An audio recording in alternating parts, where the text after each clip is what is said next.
Welcome to the Smarter Money Life podcast hosted by Andy Mattingly. Frequent guest on local TV news, regular segment on Indy Now TV, and a leader here at Forum Credit Union.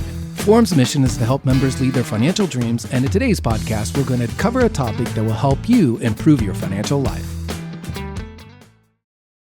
Hello, everyone, and welcome to another episode of Smarter Money Life. I'm your host, Andy Mattingly, and today we're diving into a topic that's incredibly important, especially as we approach the holiday seasons.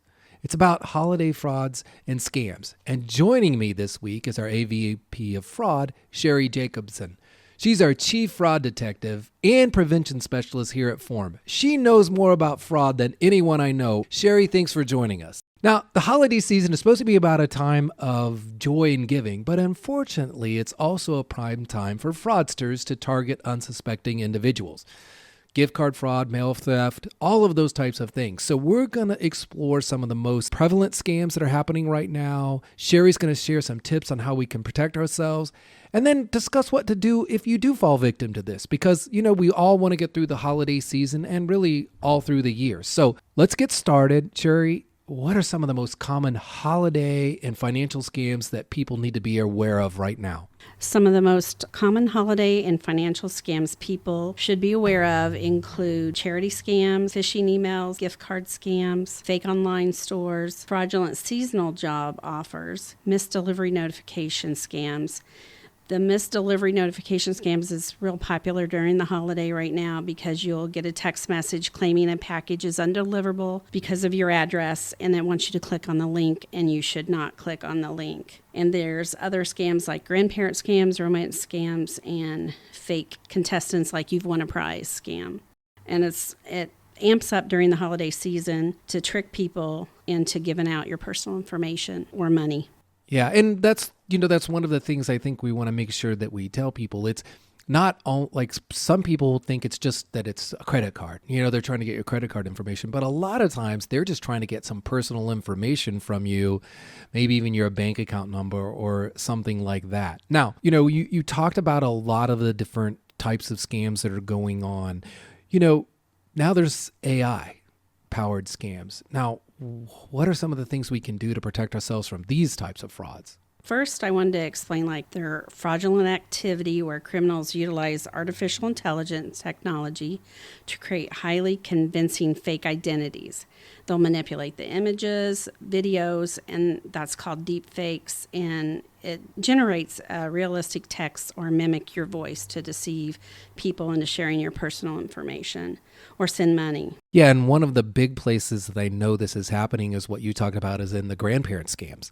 They get every young kid has to post everything in their life online, and they get their voice out there, and then they're able to do that with their grandparents. So if someone's fallen, victim to one of these scams, what should they do? Be cautious to expect emails or texts that you really don't know who they're coming from, but they could seem familiar. They voice clone, take a person's voice and make the scam call seem like they are coming from a trusted source when it really isn't. And don't share your sensitive information. Be hesitant to give out personal information like your bank details, passwords, or social security numbers. Always make sure you use strong passwords. And this is a big one. Be skeptical of urgency. Be cautious if a message that creates a sense of urgency or pressures you to act quickly. And then just keep yourself educated on the type of fraud scams out there. Yeah, and that pressure one is a big one because they'll threaten that they're going to call the police and have you arrested, or that your grandchild is going to be thrown in jail with, So that's a very important one. So, are there any other things that people can do if they think they've been fallen, that they think they're become a victim of a scam? Like what should be the first thing that they should do? If you suspect you've been scammed, immediately stop all communication with the suspect scammer and contact your credit union, your financial institution to report potentially fraud activity. or even file a police report, or one of the main things, you should file a report with the Federal Trade Commission, and you can do that online or by phone. Depending on the situation, like I said, you might want to contact your law enforcement, especially if you have a loss. And the last, but very important, to monitor your accounts for suspicious activity. And that could be not, like some people think that that's just transactions, but it could also be that people start changing the address and things like that too, right? Yes. Change your address, they'll change your mailing address so they can pick up mail at a different place. So there's lots of things that could be going on there. So, scammers seem to be adopting their tactics all the time. How have online shopping and digital transactions, what have they done to change their tactics with that? Or what should we be looking out for when we're doing online shopping or any digital type of transactions? Yeah, as online shopping and digital transactions increase, scammers can adapt their tactics by utilizing more sophisticated phishing schemes, creating fake online stores, exploiting someone that's vulnerable, tap into your digital wallets, use social media for fraudulent advertising, using the deep fake like we talked about before, impersonating someone you think you know. Yeah. And that's the thing is with the digital stores, people can create a website now so easily that looks like a real website that if you're not paying attention, you can totally miss that and start putting in information because you just one little thing is off in the link. And like you said, they get you with the phishing. They send you an email or a text and says, hey, this thing is on sale here. And you click on it and you don't even realize where you're at. So that's good. I think one of the things for our listeners, because everyone's like, oh yeah, I get it. But can you share some real life examples? Because one of the things Sherry does in her job every day is help members who've, sometimes they don't even know they've been a victim of a fraud. But can you share some of our recent examples, some real life examples so that people can really understand how easy it is to be taken advantage of? Yes, I picked 2 real life stories that's happened here at Forum. We had a customer that had an account with us, but she wanted to come in and open a new account. And so we let her. She opened the account, and then some strange activity started happening. And when I called her to talk to her about it, that's when the fraud was discovered. She was talked into opening GoFundMe accounts, and they would be funded here. She would cash out the GoFundMe and then fund them here and then wire the money on to someone else. And it was the fraudster. But they had talked her into thinking that she was raising money for the disaster, for all the hurricanes and everything in different countries. So she was really out recruiting, trying to get donations, which she was getting quite a bit of donations. So that money would go into the GoFundMe. Then she would transfer it to her Forum account, and then she was instructed to wire it to the fraudster. So they were getting all this money. It wasn't going to any victims. And that's a perfect example of someone trying to do something good. Mm-hmm. And you talked about it earlier, charity scam. And it's like the fraudster wasn't even doing any of the stuff except for getting someone to do it for them. Right. So I helped her understand, it's not going to the charity because it would be all named different. It's not going to this guy that she's wiring money to. Okay. So she stopped doing that, closed down the accounts, and good. Ended that. The second real life story I wanted to talk about was an older lady that we have, and we were seeing this a lot more with our elderly members. They look for people that have just recently lost their loved ones in like a 6 months time frame and try to start talking to them over Facebook or social media or just calling them. And then they start a conversation and they talk to them for like 3 months, and they start getting their they're letting down their guard. They're starting to trust this person. And then all of a sudden, here comes the sob story. Oh, I'm stuck over here in another country. I can't get out because I don't have an account here, and my mom can't get me the money. Can you wire me some money? So they start out with small amounts, and then it gets to be large amounts. And we had a member come in that wanted to withdraw $25,000 in cash. Of course, we asked her what she was doing with it, and then she told us it was home improvements. And then when she was asked again, she was buying her niece a car. So the branch felt not good about it, so they called me, and we took her into a conference room and talked to her and asked her questions. And this person is texting her the whole time that we're talking to her. She did let us see the text, and we explained to her that this is a fraud scam. He's just trying to take all your money. And if he had the job that he says he has, he would not need your money, and he wouldn't ask you to lie to us about the reason why you're taking out the cash. And I could tell she was a little bit believing us, but she was still thinking that why would he do this to her? She trusted him. She was in love with him. He was going to come here and marry her. So I told her, okay, we're just going to stop. We're going to take a pause. We're going to send you home. We're not going to give you any money today, but we're going to send you home with this fraud flyer, read it, go over it, and come back and talk to us tomorrow. And I said, go ahead and talk to somebody that you know and trust that's in your family or a neighbor or a friend, and go over this with them, our fraud flyer, and see what they say. And she came in the next day. She had her neighbor with her, and she said, I believe you. I think this is a scam. And she thanked us for stopping her from sending out her money, because that was almost the end of it, what she had. And she was very emotional, crying and hugging the branch people and just thanking them for stopping this fraud scam. Yeah, and that's the thing. It's like the fraudsters are so good at that and getting, like you said, they target people.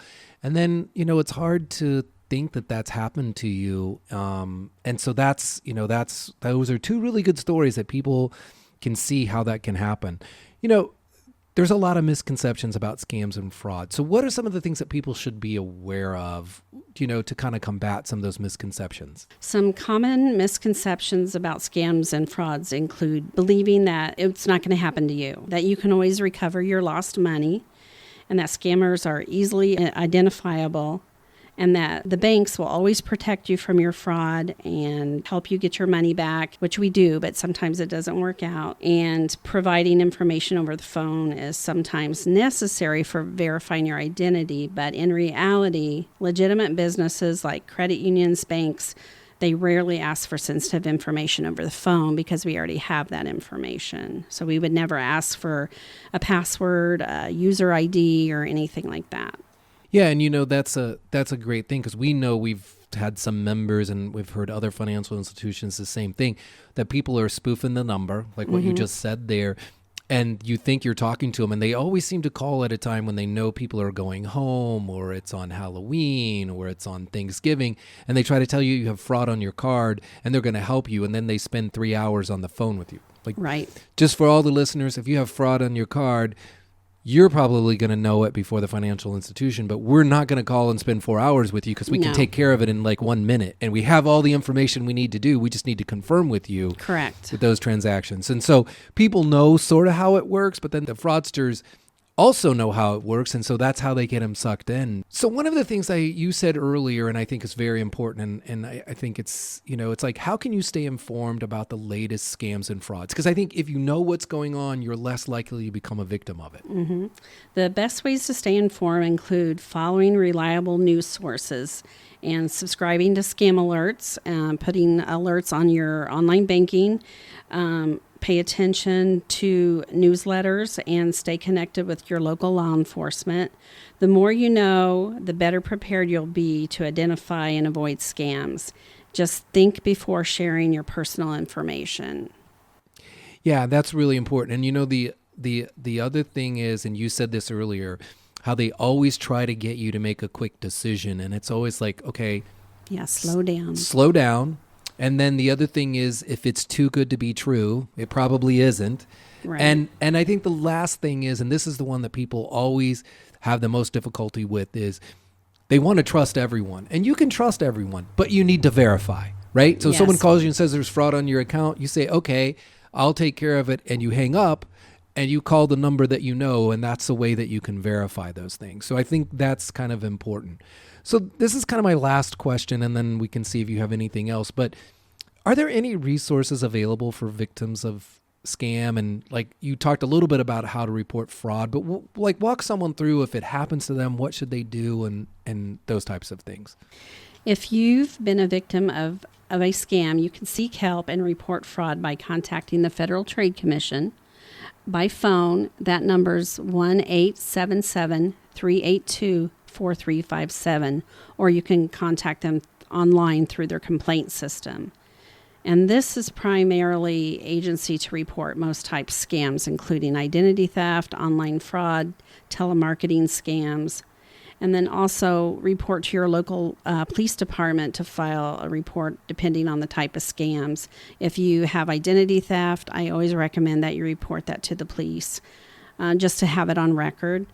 There's other places that you can for some fraud is the Security and Exchange Commission, and that's mainly for investment fraud, or the Better Business Bureau for general consumer complaints. Yeah, and your point about making sure you report when there's identity theft, because they could take out credit in your name and stuff and it gets on your credit report. And if you've reported that you've had identity theft, that helps you clear that up really easily. Is there any last things here before we wrap up that, you think our listeners should know about fraud and scams? Do you have anything you want to share or... Yeah, if you think you're getting a call from your financial institution and you just feel a little weird about it, just go ahead and hang up and call us direct. You don't have to take that call. You can call the credit union direct. There are a lot of fraudsters out there that are spoofing numbers and pretending to be a foreign fraud department or another fraud department for your credit card. If you don't feel comfortable, you're probably right. I would just hang up and call them directly from the number.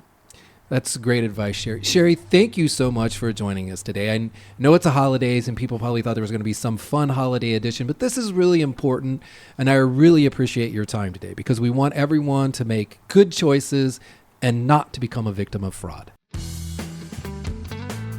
This has been another episode of the Smarter Money Life podcast powered by Forum Credit Union. Please leave your thoughts in the comments and be sure to look for our next episode wherever you get your podcast. Remember, now is a great time to make a difference in your financial life. Until next time.